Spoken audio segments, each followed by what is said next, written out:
আগামীকাল আপনি মারা যাবেন, এটা জানতে পারলে আপনি কি করবেন? একটা ভাইবা বোর্ডের প্রশ্ন ছিল এইরকম। প্রার্থী জবাব দিল, বেছে বেছে আমার শত্রুদের সাথে সাক্ষাৎ করব। উত্তর শুনে ভাইবা বোর্ডের সদস্যরা তো অবাক। একজন জানতে চাইলেন, কেন? আপনি এমনটা কেন করবেন?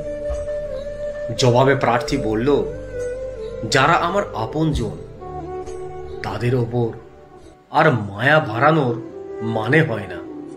তাতে তাদের আর আমার কষ্টই বাড়বে।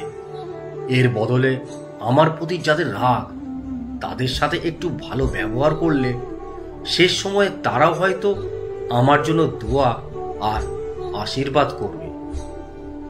ব্যাপারটা গুরুত্বপূর্ণ। আপনার সব কাজ যেন নিজের জন্য না হয়।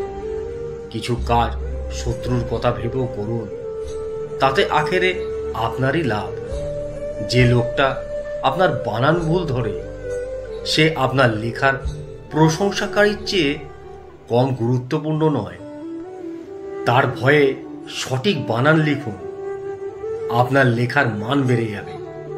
প্রতিটা অর্জনের চেষ্টার পেছনে শত্রু থাকলে সেটা দ্রুত পাওয়া যায়। শত্রুদের সম্পর্কে সতর্ক থাকুন, কিন্তু তাদেরকে ঘৃণা করবেন না।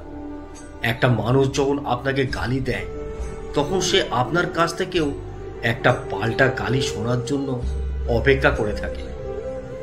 আপনি গালি দিয়ে দিলেন তো শেষ, ব্যাপারটা চূড়ান্ত নোংরামি হয়ে গেল আর তার উদ্দেশ্য সফল হলো।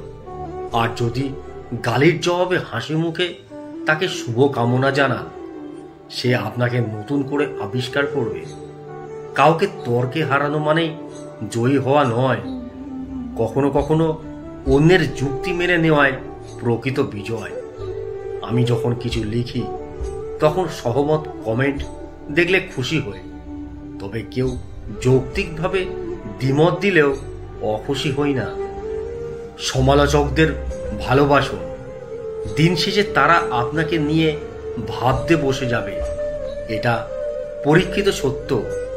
মনে রাখবেন, প্রত্যেক শত্রুই আপনার জন্য একটা সতর্ক বার্তা, আর সতর্কতা সফলতার জন্য প্রচণ্ড দরকারি। কেউ অমুকের ভাতিজা বলে পাওয়ার দেখালে আপনি নিজেকে তমুকের ভাগ্নে হিসেবে পরিচয় না দিয়ে লোকটাকে সালাম দিয়ে চলে আসুন।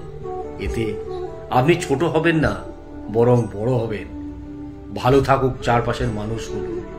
ভালোবাসার, ঘৃণার, কাছের, দূরের সবাই।